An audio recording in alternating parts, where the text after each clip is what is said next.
Good evening, LinkedIn. Happy Tuesday night here for our second episode of Singularity Soothsayers. And the reason we're going to enjoy this show, I think, is meant to be open forum. And as we're thinking about the week, Nico says today, I'm sure, I'm sure you know what we're going to talk about tonight. And honestly, in the past 24 hours, like enough has happened where I don't really like I would not bet anybody on what exactly we're gonna talk about tonight. So I'm gonna hit mute and then eat some snacks. And then I'll come back when Nico's finished. Sound good? Yeah, that sounds about right. Yeah. So I was telling Chris, it's kind of funny because it's DeepSeek. It's all about DeepSeek, right? Uh, I ran into this little guy last week because it was getting talked about. Uh, just at the ground levels, it was like, oh, cool. Look at this R1 model. It's pretty cool. That was what the word was.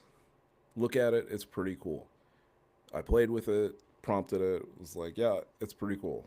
It's like having, it's a very, very small, like GPT-4, kind of, not really. And so that was it. It wasn't even a second thought from there. I wouldn't use it for anything. I wouldn't use it to make a grocery list, right? Like I just wouldn't trust the output because you could ask it for the same grocery list with the full set of context and probably get two different lists. Like that's how not really trustworthy the output is on this thing. The reasoning is really cute to play with and to look at, and that's about it. I don't know I don't know who did the testing, right? I know that it wasn't anybody here. I know that there's a research paper. I know that there's charts and there's numbers on it and there's bar graphs and they look impressive. Nothing about this model is impressive. Nothing. Not to anyone that has touched it. Nothing. It's a joke. It's an absolute joke. The only thing that is impressive, if you can call it impressive, I'll get to it, is that it costs so very little to train this model. Now, why do I say if you can call that impressive? Because if you've been paying attention, 7 months ago, Leopold Aschenbrenner said on Dorkesh Patel, hey, it's probably going to be the case that next summer you're going to be able to train a GPT-4 class model for hundreds to thousands of dollars, maybe only $1 million. This is not surprising at all. Me and Chris have been talking about zero cost production environment, zero cost development environment, what that looks like. This is what that looks like. This is the after effect of frontier models crushing what is going on. It literally is the result of what OpenAI and Anthropic are doing that this is possible. And this being possible is like nothing. It's such a joke. It's such a joke, you guys. Like use this thing, download it. You'll understand exactly what I'm talking about. You can't even upload an image to it unless you're trying to get text. It only understands text on every level you can possibly think of. You cannot upload spreadsheets. You can't do jack with this model. It is so I would never use it. I wouldn't use it. I posted about it today. Even the model knows how dumb it is. It's not, and this is like by comparison to what we're using now. It's it's shocking. It's shocking to me that the American media is doing what it's doing. That American newscasters are doing what they're doing. Jon Stewart, I cannot believe you, man. I cannot believe you bought into the bullshit because like so many people are really just throwing me right now because they are buying into this complete horseshit that R1 represents that it can do better than OpenAI, and because they spent $10 million and Anthropic spending $100 million is meaningless, and chips are meaningless, and Nvidia is meaningless, and let's take the stock. Stop it! Stop buying the bullshit, because that's all this is. All this model is representative of is that the older technology, only a year, maybe 2 years later, realistically, again, the drop date for GPT-4 is different from when the training date, training completion date was. Training completion date was slightly before the release of GPT-3, right? So we're talking about something that is, 2 years old now, over 2 years old. And so in 2 years, this independent company, again, it's if you believe that this is the state of China's model, you're wrong. That's, that you might as well believe that the state of China also owns TikTok while you're at it, right? This is coming out of an independent financial firm that is just literally they're doing very much what I love to do, which is they're just putting up the money to try to build a model to put it out there for free, just to like disrupt, right? So they're basically trying to put out a GPT-4 class model free of use, right? Which, again, I don't know why this is so. If you've used this model and then you go use Llama, you'll understand what the difference is between a seven between a $7 million or whatever $6 million model and $100 million model. You'll very, very, very quickly understand what the difference is just in the output alone. Ask the same question to those two different models and then tell me which one you would put money on, spend money on, even remotely spend time working with, right? Like I wouldn't spend time with DeepSeek if I was just trying to kill time, right? It's a fruitless venture. Like it's So what led to the hype? the research paper with bar graphs on it. Realistically, because I don't see anything else, and I have talked to other people who are into this, who are, I mean, thankfully, Altman already released a statement that is just like, please stop, because we have way, way better shit. Like, like this is ridiculous. Like, even, okay, guys, like, you have to understand, the media doesn't know anything. These are reporters. These are not tech people. They don't even talk to tech people, because if they did, they wouldn't be throwing forward this horseshit story. And I don't know who's putting forward the agenda. I don't know if Jensen's trying to do buybacks. I don't know what it is. Frankly, I don't care. Thankfully, I'm not invested in the chip sector for this very reason. No, not for nothing, but ever since chips became like the hot commodity of the market, I got out. I went into different sectors that are AI involved, but they are not heavily chip dependent because, sorry, the money boys are going to play with something, right? It used to be houses, then it was mortgages, then it was something else, then it was cars. They've moved on to different things all over the years. And now with this stuff, because they can't get a hold of any other sort of physical product to play with, they're going to try to play with chips, right? So, all right, fine, so be it. But to sit there and say that this model release has anything to do with, like they don't understand the technology. They're like, oh, well, this means that NVIDIA chips aren't needed for anything, that compute's not necessary for anything. Like, that's because you don't understand what compute is for. That's why you made that statement. If you understand, like, these guys tuned up a seriously old motor, basically. And granted, they used brand new tuning methods that were discovered from hundreds of billions of dollars worth of research into AI. They were able to leverage newer tuning methods on an older model with lower parameters, and they got what you would expect for a cheap shit model with lower parameters but high level of tuning. That's really, it's all it represents. That is all it represents. Like, there's the only thing significant about it is like, okay, you can put something more decent together for cheaper.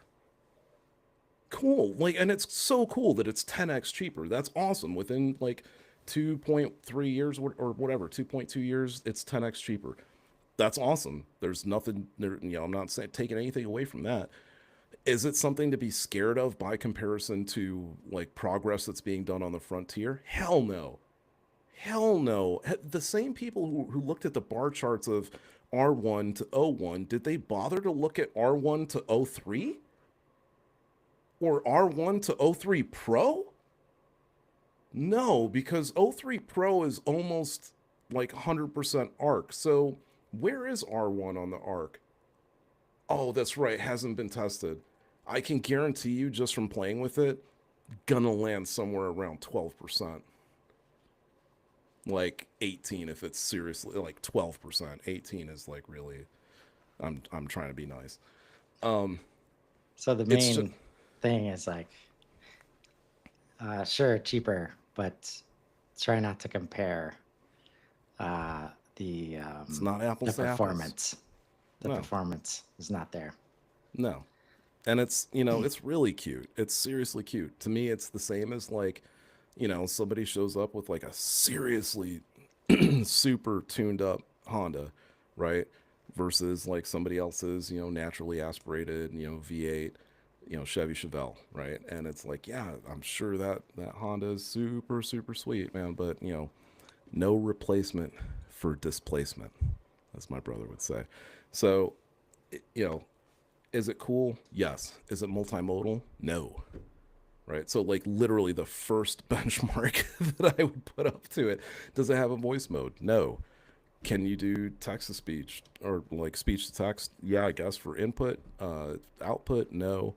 Image? No. Generate image? No. Video? No. Capability? You know, generate video? No, obviously.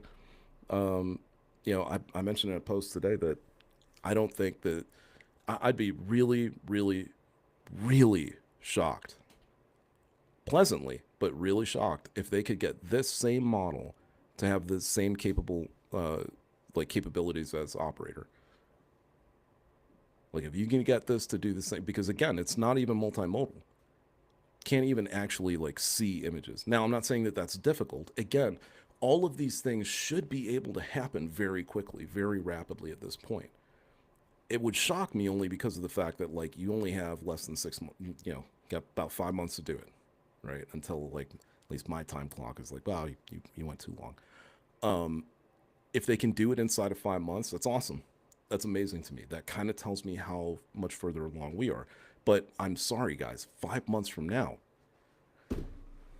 you won't care. You won't care 5 months from now. You won't give two shits about what DeepSeek is doing. It'll be as relevant as Netscape, right? Like that's what we're talking about here. You got anybody who's losing their mind over this thing.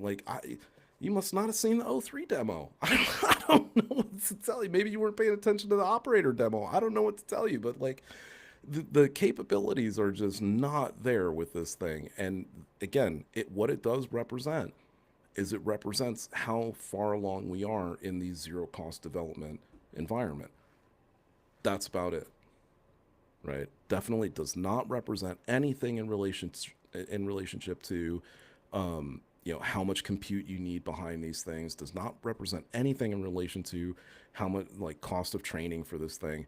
The cost of training is very evident just by using the model. Again, like you want to compare cost of training, play with this thing. You can play with GPT-4 for free. You can play with 4.0 for free too. So everybody's like, "Oh, this is a free, you know, open source model that you can use. You can go use GPT 4.0 anytime you want. Don't even need a login, nothing, right?" So again, like it's non-compare. It's just not comparable to me. Oh yeah, can you call DeepSeek from anywhere around the world on a toll free number? Nope, you can't. Okay, so why is it comparable? All right, so just like calm down, guys. Calm down. So basically, downloads from the App Store are a lot like likes on Yeah, social. yeah, I mean, yeah. it is This pretty is easy to just download something and then not use it at all, number one right? app downloaded on Apple. Well, if you guys keep hyping the shit out of it, yeah, of course. Like keep saying number one downloaded app, and people are going to keep going to the App Store and downloading, right? Like it's a natural thing. So that's why it's a cycle, right? Eventually, it's going to die down, and that's why I say I'll be really, I'll be shocked if DeepSeek is still relevant in 6 months. I'll be very shocked. But I'm willing to bet that OpenAI and or Anthropic will have done what they set out to accomplish at the end of last year. Heads are going to turn. Look, here's how much heads are going to turn. I was just down in Florida visiting my mom, and my brother's a mechanic. And we talk about this stuff back and forth, and it's almost like a perfect discussion because He's looking at it from a blue collar standpoint. I'm looking at it from a white collar office standpoint, and he's told me, in our discussions about it, he's like, yeah, but I don't see anything that's like, there's nothing that really scares me. It's like I've only really seen like one thing that kind of scares me, and it's this AR rig that somebody's wearing that kind of like shows them exactly what they need to do on a piece of like machinery in order to work it, right? And I've seen the setup that he's talking about, and it is pretty cool, but it's super expensive. It's not cheap. You're not going to see it rolled out everywhere too soon. But what isn't? What is super cheap? What's already rolled out? And it's super amazing and it's crazy powerful. Oh shit. GPT-4 advanced mode, right? So we went into the garage where he has this really ridiculously, I mean, it's like supercharged Corvette ZR1, just decked out, completely customized, like all this stuff. And so I'm like, yeah, good example is like, I don't really even have to know how to work on your car. I just have to know how to talk to my assistant, and my assistant can tell me how to work on your car. And he was like, well, all right, well then, ask it how to take off the supercharger. And so again, we were using 4.0 and I was using advanced voice so that I could show him like how it can also like see what it is that we're looking at. And it did fairly well. Even by his standards, it did fairly well. We both talked about the fact that we had to go into some additional instruction, had to ask it, hey, like, is that all that I need to do, or is there more involved? So there was a little bit more. So then I took the just one photo and I gave it to O1. And all I told O1 was, hey, it's a 2010 ZR1 supercharged. How do I take off the supercharger? That's it. And it came back after thinking for 30 seconds. It came back with such detailed instructions that even my brother who's been working on cars his entire life was just like, yeah, all right, that shit's pretty scary. It's like, it's not perfect.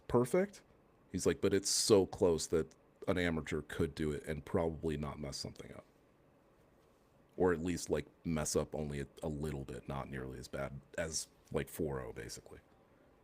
So that's the difference to an expert of what the difference is from 4.0 to O1, right? And we are telling you that the difference from O1 to O3 is magnanimous. So you can only imagine that O3 would have been a flawless representation of what it was that we were trying to do in terms of the task, and would have flawlessly given the direction, right? Or at least 88% of the way. You know what I mean? Like, I don't know. Just like, I don't know. It was just like a way for me to be able to sort of, take the temperature and find out like, okay, how close is this technology to actually being able to turn heads? And it's like, yeah, this is why people are getting so freaked out about DeepSeek, is because they don't understand the relationship between like the levels of models, like what that even looks like, right? DeepSeek is comparing itself to 3.5 Turbo. Man, if I asked 3.5 Turbo how to deal with that supercharger, again, I wouldn't trust the first instruction, right? It would sound like, hey, take the hood off, right? Like, without explaining where any of the bolts are, what to use, like any, so I'll point out that like, 4.0, when it was giving instructions, was very much like that. Oh, you're going to need to, unbolt this and, do this. Whereas O1 was like, hey, you're going to need a torque wrench, and you're going to need some type of clamps, and you're going to need, probably this tool and this tool and this tool. So like again, it was way more in depth and detail in terms of like what it was going through to figure it out. So, yeah, like, sorry, I know it was a rant. I've been dealing with the news for the last 24 hours, and I've just been watching news reporters get dumber and dumber by the hour with this story. And I don't know if they are purposefully trying to tank Nvidia, if it's some kind of like war against Jensen or something like that. Like, people just hate watching Nvidia make so much money. I don't know what it is. But yeah, if you are, look, all I can tell you, I'm not a financial investor. I'm not. I let my AI do my financial investing for me. I was unaffected by the BS that's happened in the last 24 hours. Absolutely unaffected by it. I was unaffected by the Trump tariff announcements. The only thing that has affected my portfolio recently is the California wildfires. Okay? That was just one one egg that I misplaced, and it kind of went awry. Yeah. Otherwise, everything has been fine, right? I am not heavy into chips. Uh, if you are, and I'm only not heavy into chips because I can't buy the volume that I would like to at this point.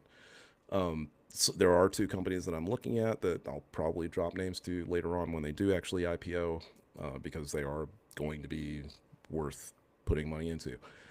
I can tell you that this sector is basically a utility sector. It's essentially it's a technology sector. There's almost no bucket that you can put eggs into that you will lose out on over a long period of time. So even the eggs that I lost in California wildfires, they are already coming back, right? It will take them a long time to come back to what they were. That's totally fine. I'm not in it to make money next year. I'm in it to make money in 10 years so that I can retire.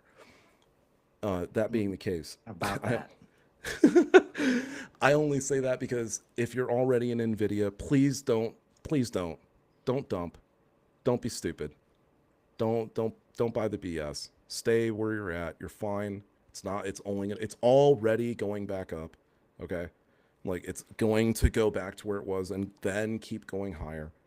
Right. It's just don't buy the BS. Like even Kathy Wood was on this afternoon, and even she was saying it's just like, yeah, it's representative, but it doesn't actually mean anything. Right. So Yeah. I don't know, man. Uh, I don't want to give kudos, like, but like, if you're paying attention, um, just get ready for the roller coaster. Like, it's gonna be a ride, and that's where it's like I choose not to get on it because I don't think it ends well unless you know like the exact time to get off the ride. mhm. Um, that's where, like, as you mentioned, like retire in 10 years. Like, I'm asking questions like, do those eggs like ever hatch? Like, if money is no object in the future at some point when there's zero cost production and um, you know, so I think the only upside I can imagine is that like um knowing where the money is again, like nobody's slowing down and this is not going to be a hiccup in the on the path that OpenAI is going on, and all the other money, the $500 billion investment in infrastructure. I mean, if anything, like uh, a little competitiveness um, can drive like affordability down for another model sometimes, um, which I haven't looked into, but I've heard, saw one Reddit post about no more pro subscription for OpenAI. Um, haven't double checked that, but I don't know if that's true. What I do know is that Altman did say that they aren't charging enough based on the usage. that And they aren't charging enough. yeah, so like Right. if you I don't know if you have them too, the usage alerts or like whenever incident alerts or whatever. Yeah. No, I If don't. you've got incident alerts from, or if you have like a plus subscription to GPT, or if you have an assistance or an API account, especially, then you can sign up for alerts for any time the servers are down for any particular reason. I don't know about Claude. Claude is not quite as good at doing this. They basically just regulate you and cut you off at a certain point. But I have been getting almost spammed with downage for GPT, either through Assistant or through front end GPT or through Sora. Like it seems as though people kind of just shift around whenever one is down. They just go to the other to play around with whatever's available. Um, and yeah, so it to me it's like I'm not noticing like I'm noticing the usage just continually go up, even despite like what's happening, with DeepSeek and everything, and to your point about like whether whether it's even going to be worth anything down the road, like monetarily, don't know. It's I got to play the game with assumptions in mind, like with current assumptions in mind, and assuming that markets exist in one form or another, then yeah.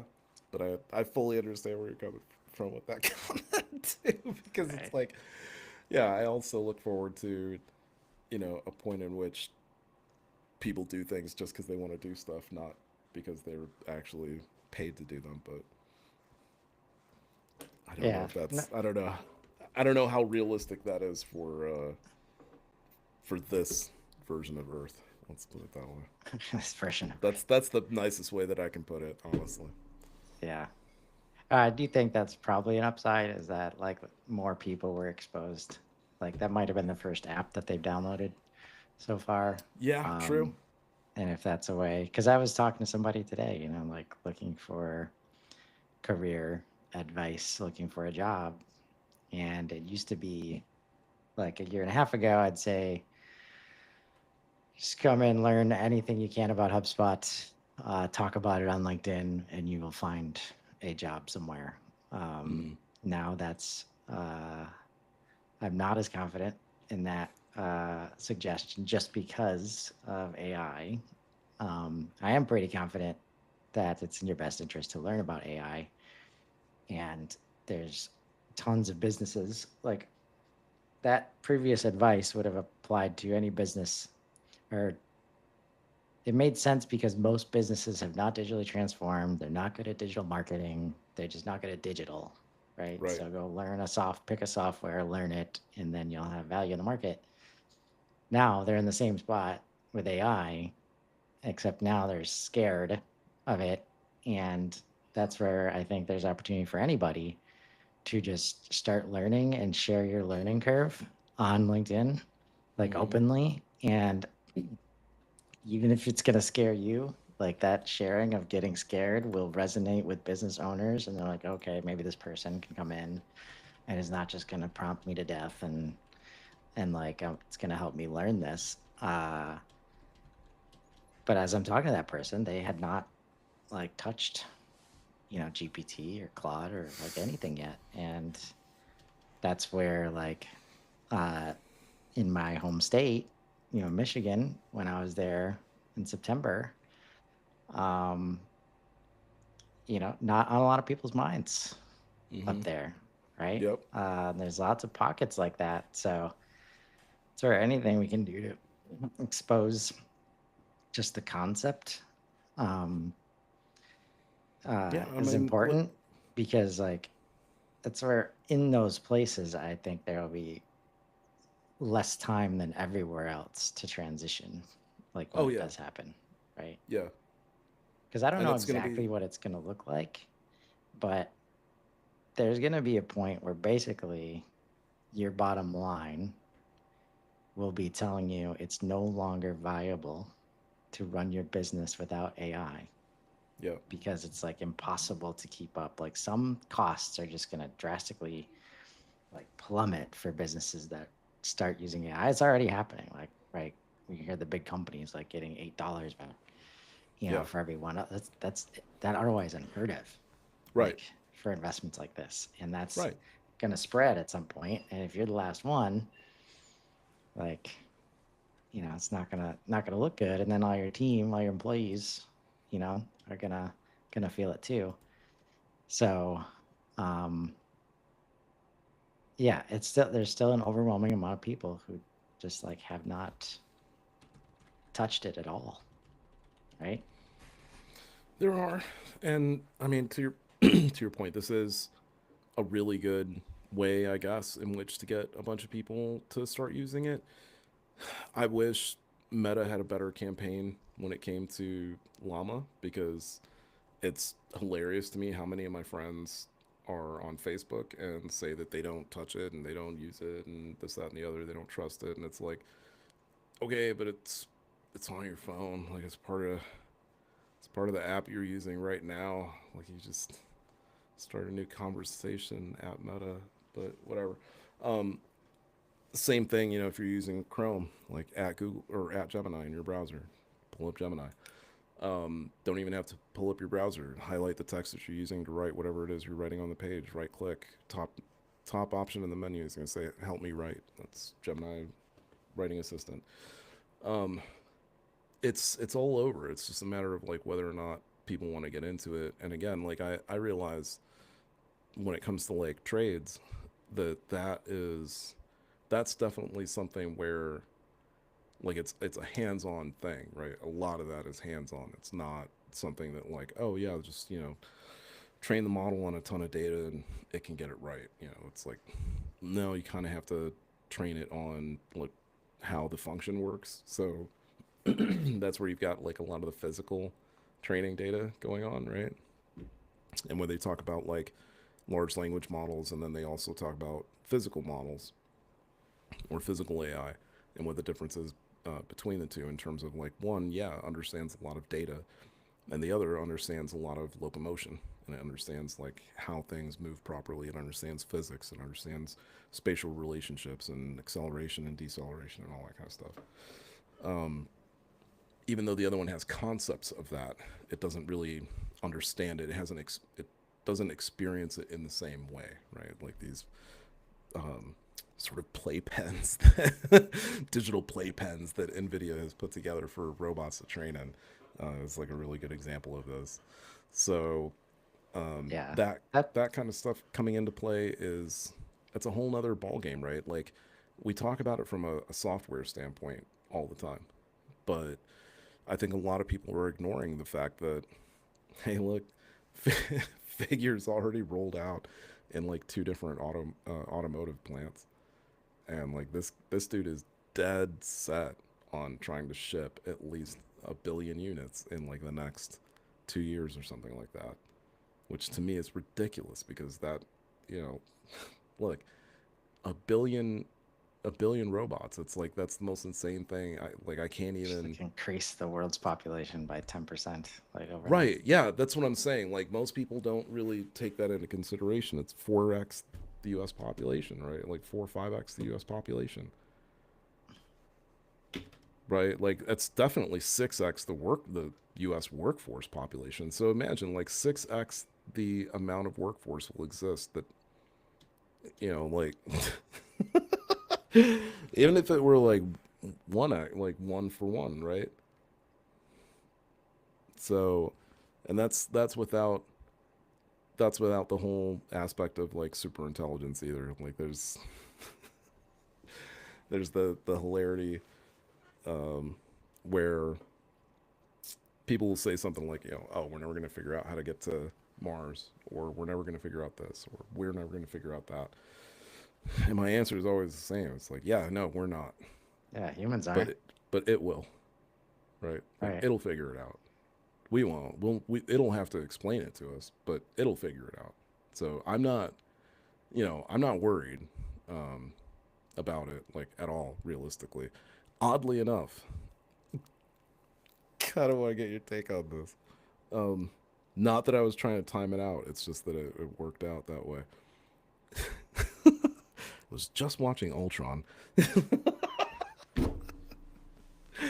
um, and just a lot of that movie.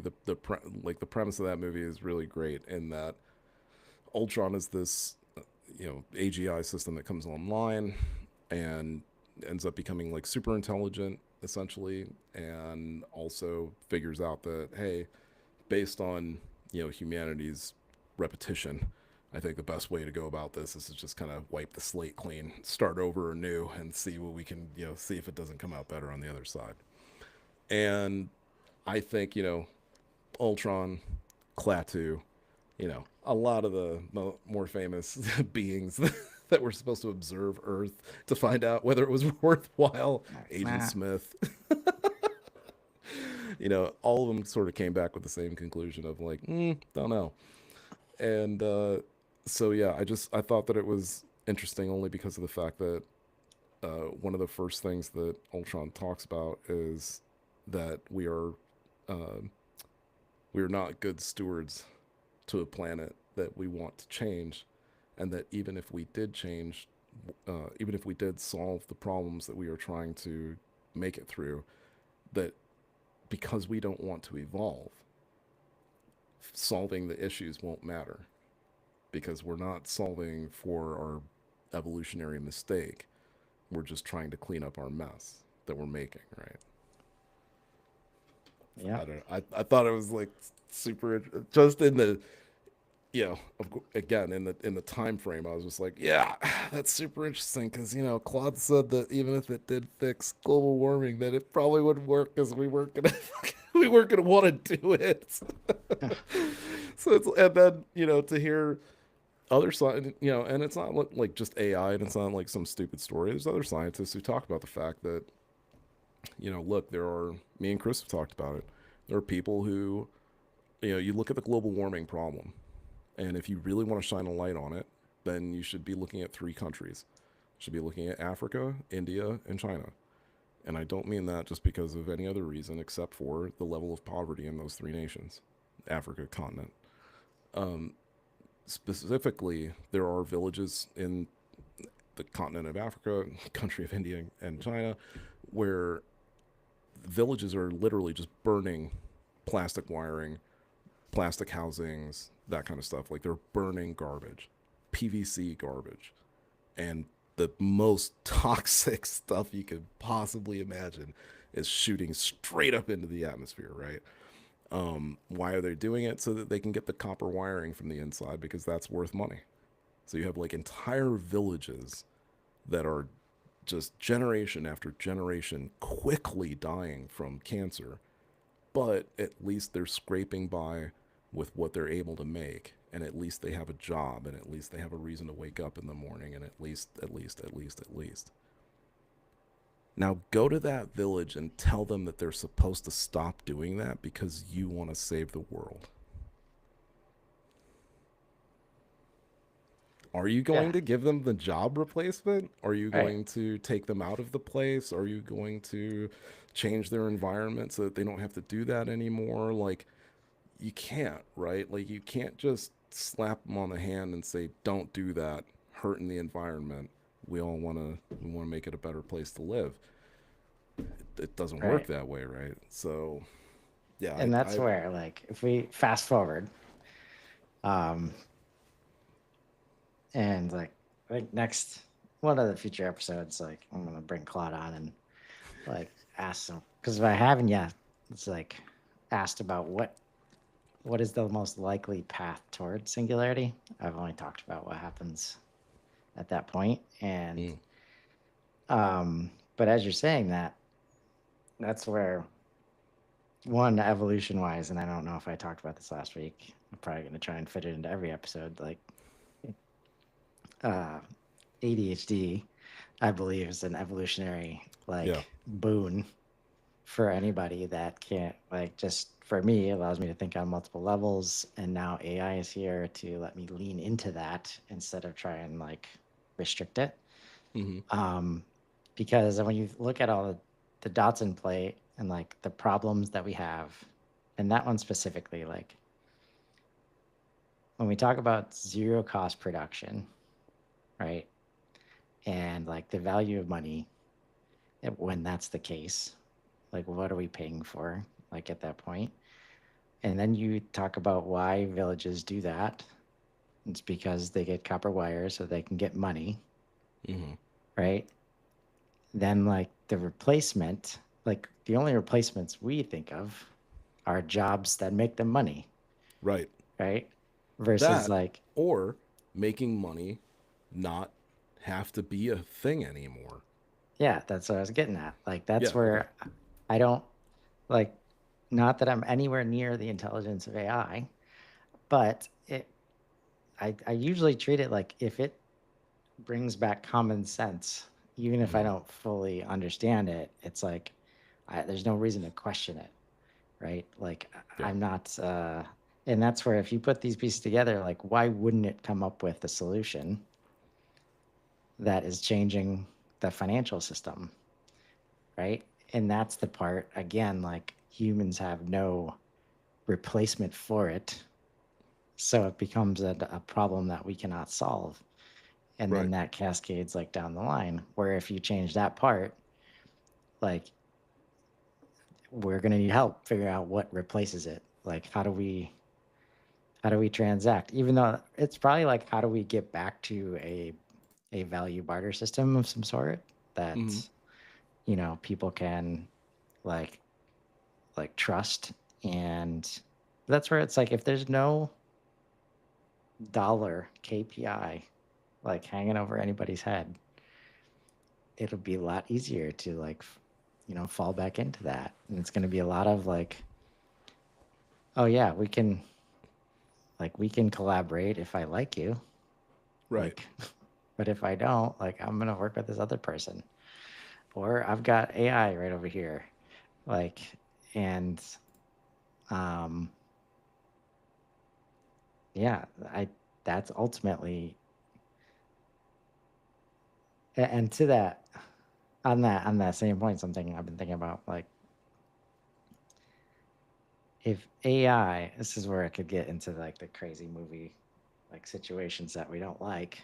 Uh, if AI like chooses to solve these problems, Mm-hmm. right? That's still like there are situations where AI can exist like without all the human like necessities, and like doesn't have to fix some of these problems. But if it chooses to, it's like why would it do it? Probably because survival, like Mm-hmm. understanding that if it wants to continue surviving, it's got to solve some problems.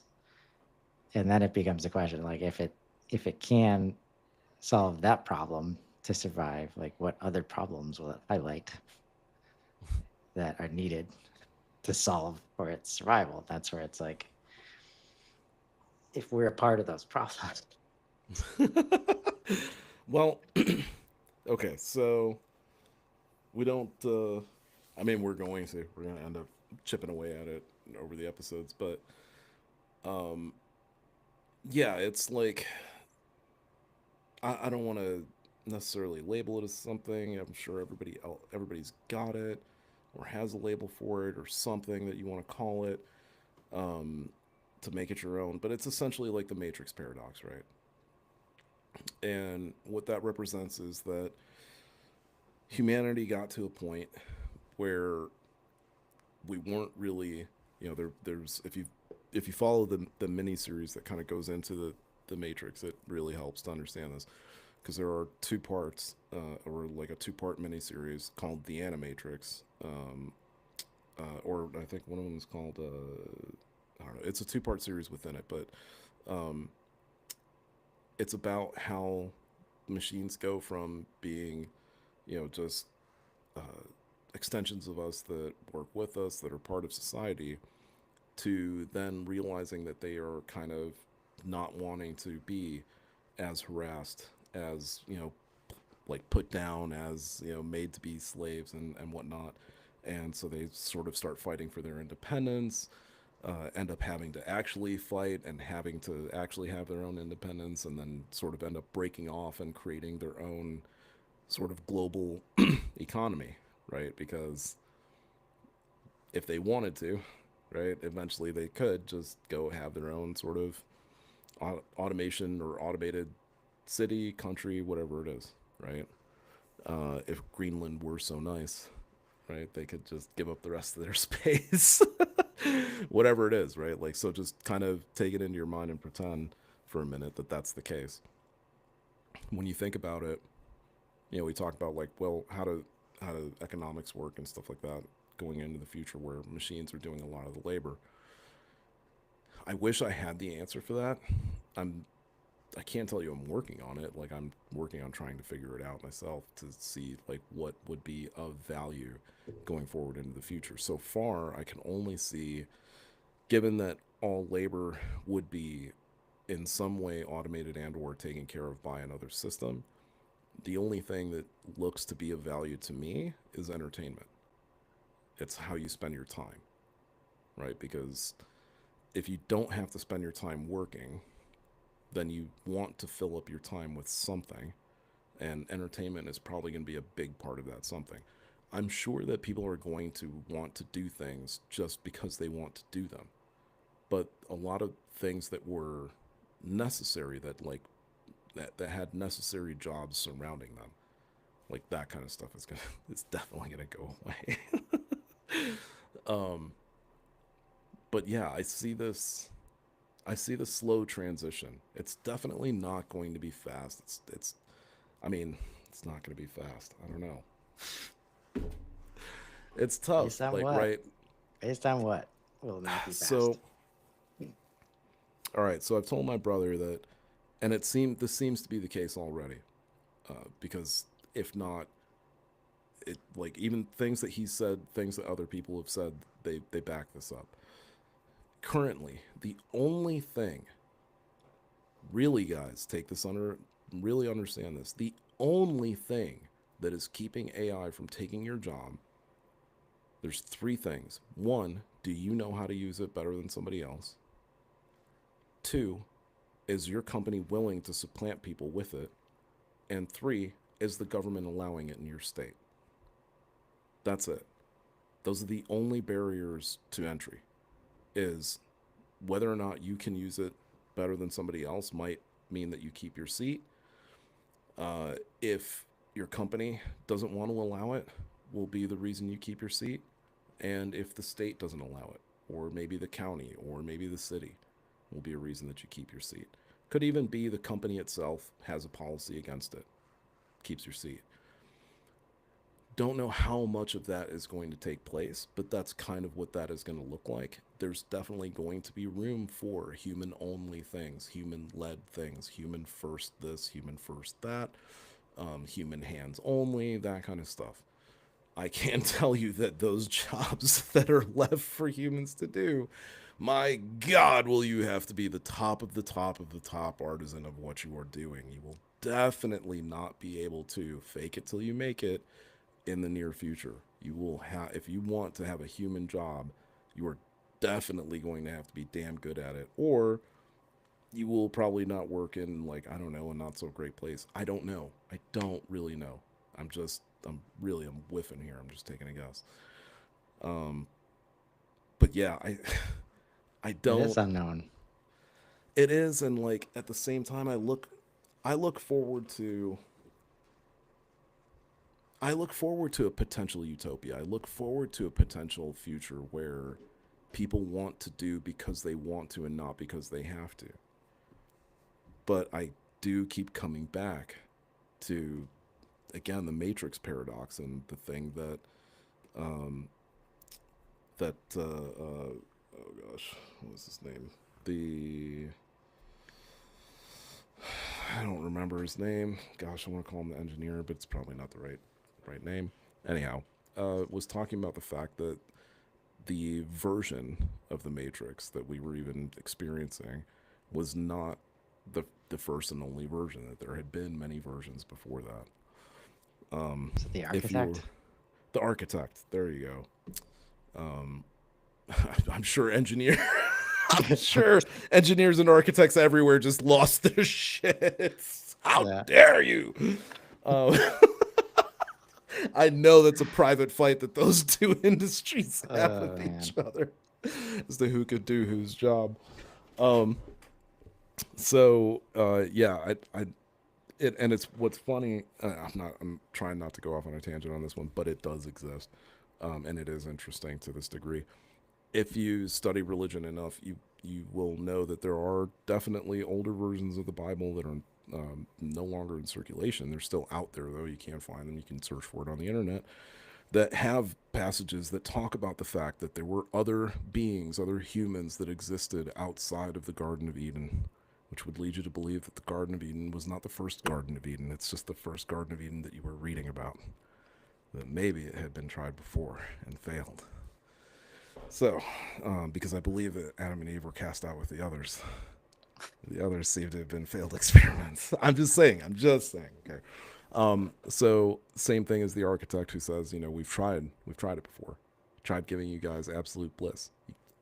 Somehow There's always one motherfucker trying to ice skate uphill, as my man Snipes would say.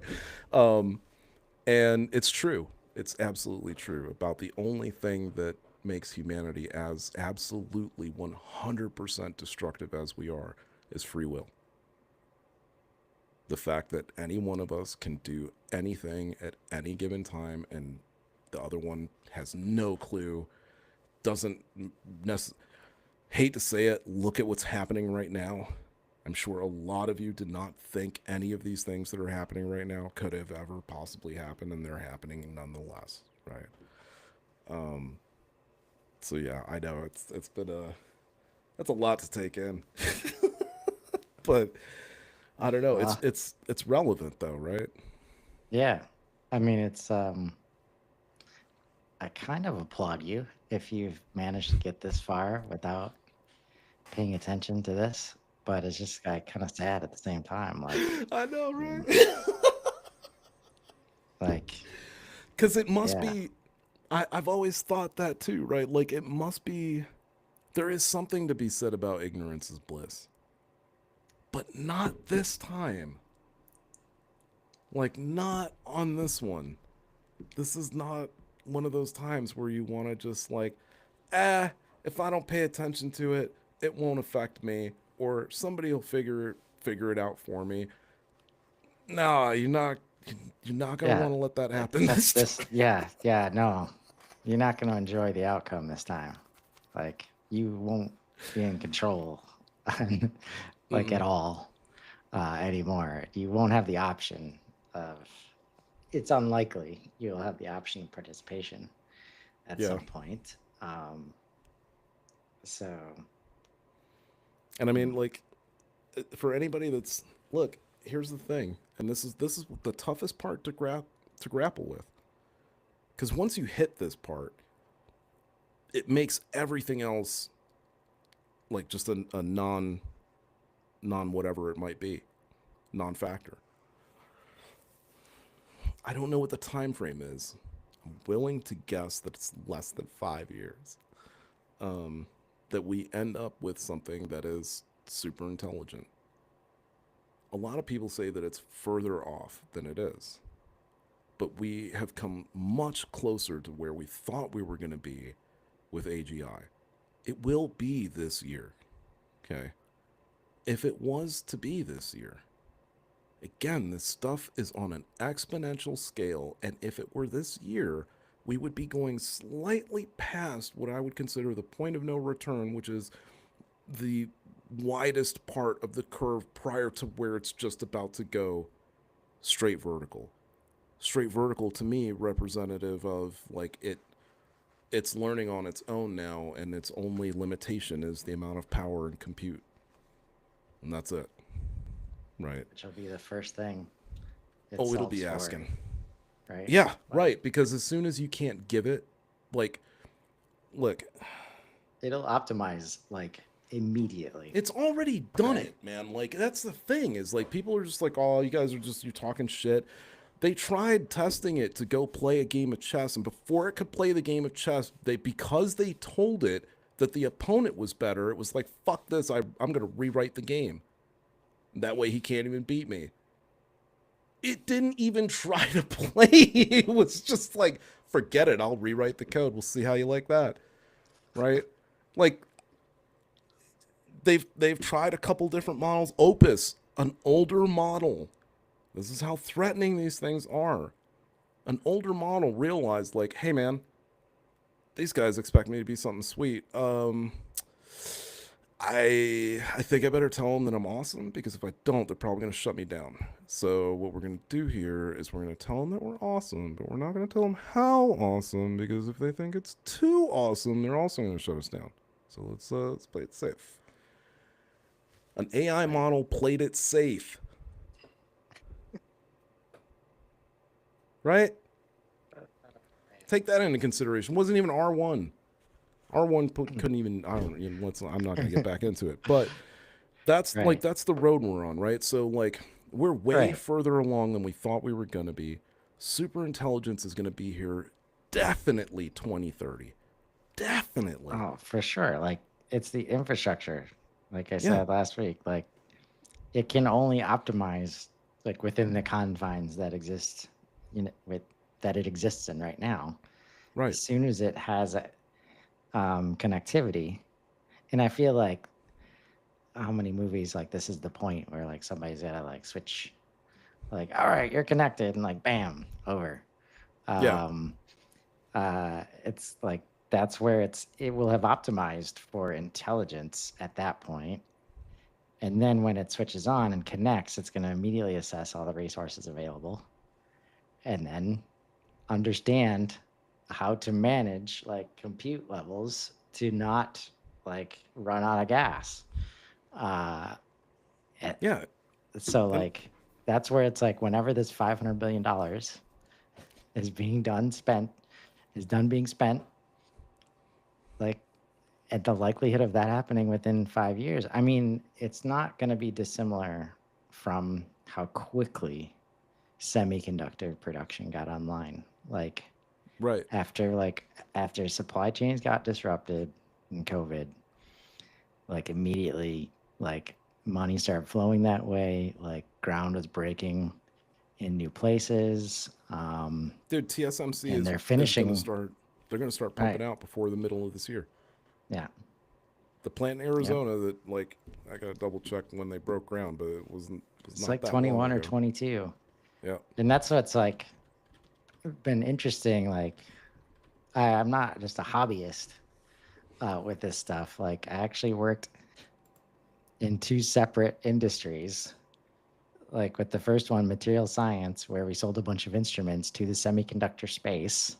So it was very clear that that space was just like anybody tied to that market, like is growing like without even trying. Um, and then the critical power space, which is like we were attached to data centers and servicing data centers, and like that was like growth for like 10 years. and yep. and now, and that was like I started there like around the time that yeah, that was like October of 22, like um um right as GPT was hitting the mainstream. And that's where it's like I remember that first show we were talking about like that a Google search was like the cost of a light bulb or some kind of like energy like Yeah, calculation like that, and that was the yeah. strain on the system at that time. Now, like that's why it's only like worsened isn't the right word, but the energy, consumption's grown. But that's where like as soon as this, it'd be interesting to just understand how they think about this level of scale of resources and the money, because at some point it if it is going to be, you're going to hit the wall of efficiency and it's going to start going down. Like I wonder if they have a good idea, like, all right, after this amount of money is spent, we should start like everybody's going to go down to like 3 million or whatever these numbers are for training. So I mean, so far as I can, so far as I can tell, right? I think it's once you like realistically, once you have a thinking machine, you plateau costs, right? So like once you have a legit thinking machine that can solve problems it hasn't encountered yet, that's a really important aspect. Is that it's like brand new problems it's never seen and it can solve them and with very little difficulty, right? And can move on to then solve unsolvable issues, right? When we hit the first model that can actually take down an unsolvable math problem from humans, that's the point at which like okay, you need to like it's not like a worry, it's just a matter of like strategy wise there's not going to be anything better at that point, and the model at that point is going to, as you said, it's only going to like burn up efficiency as best it can. that's its core function. That's what it does best, is like makes itself better, more efficient, faster, stronger, right? All that. So yeah, it's it's absolutely. I mean, look what happened with. Imagine they pumped the brakes uh, on computational power, right? If they pump the brakes completely, said no more compute, you guys can't buy any more boards, you can't buy any more chips, nothing. Okay, well, we'd still be making advancements because they just changed the way in which they train the models, and all of a sudden they got this ginormous uptick in performance. Yep. Just That's change the all that. priority. Yeah, like It's that's like, all all right, that R1 represented too, right? you got to focus on efficiency now. Yep. So instead, like if there's no constraints, like there's no reason to focus on efficiency, There you and go. you just focus on performance, and that's what they've been doing, right? Yep. That's where like and like because that's happening over here, like all this development like is just gonna converge, right? And the more players in the game that are innovating different ways to solve constraint problems, Hmm.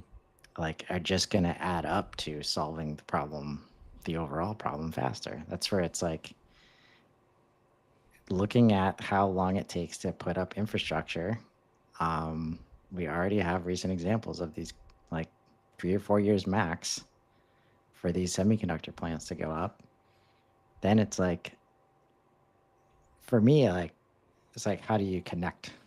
Like, where's the connectivity happening Mm. um, in a reliable way? Uh, and that's like, that'll be the day. Like, because even if it hasn't reached super intelligence yet, like it'll get there pretty quickly because it'll have like all the training, like Right. everything will be possible, Right. right?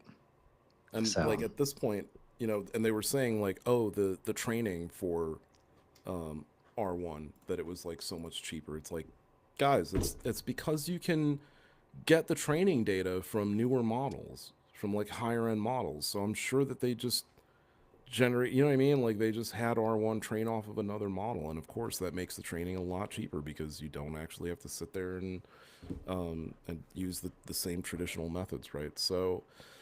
Uh, so yeah, like to me, once it hits that point, man, once it hits that tipping point of like, well, we won't ever be smarter anymore, right? I think like everything is off the table at that point. I think people really need to. I don't want to say like give up is the wrong word. I don't want to say that. That sounds bad, but they need to just, I don't know, come down off a high horse, sort of, or whatever pedestal it might be, something like that. Where we think that humanity is always and forever going to be the greatest thing that's ever happened. You know, it's weird that it's it's weird having lived like this entire time, studied human history and all of that, and seen humanity just at least from like a middle class or lower level be at a point where it's like, man, we just want to we just want to retire. We don't want to have to like work hard anymore. Like things are just, things suck, and you know life in general, like the way people have to work sucks and all this kind of stuff. And it's interesting to see that like we're nearly there, but at the same time it is scaring the ever loving shit out of everybody. Almost as, and I get it because we don't know what's on the other side of that door, and that is scary as hell, right? Like to absolutely not know what's gonna like unfold next, number one right? fear, the Yeah, number one fear the of the unknown. human brain, not even humans, but the human brain. Like, I don't know what's going to happen next. Mm-hmm. Um, spend a lot of calories. Like that's what the imagination is for, basically. Like trying to figure out what could happen next. But I think there's always going to be like the idea of augmentation, as you were just talking about that. Like, we don't have to be the smartest, but there will be like, so if you're, let's say, wearing equipment or have implants where like you don't have to, like the intelligence isn't required, like can you spend calories on creativity and like and other pathways like get opened up, or even, getting to a point where uh we can do targeted, evolution, um that makes sense now that you have this, uh now that the game has changed, basically, right? uh so we're here for it. I'll tell you, I think we're gonna have a hard time stopping every week, uh but I'm glad we got a second one out the door and try to make this a habit. On Thursday, we've got Aaron joining us. Yep. So we're excited about that. That's all we want, like, right? Space to talk about this stuff because it needs to be talked about. And if we talk about it, we can expose it to more people, and in not like good or bad ways, just sharing, right? Yeah. That's what I came away with, Claude, is how that's going to be my role. Trying to help people transition. Like, you can't transition if you don't know what the hell's going on. So That's for sure. that's what we're here to do. So it's been fun, man. Yeah. Always. All right. Well, we'll see you on Thursday. All right, buddy. All right. See ya.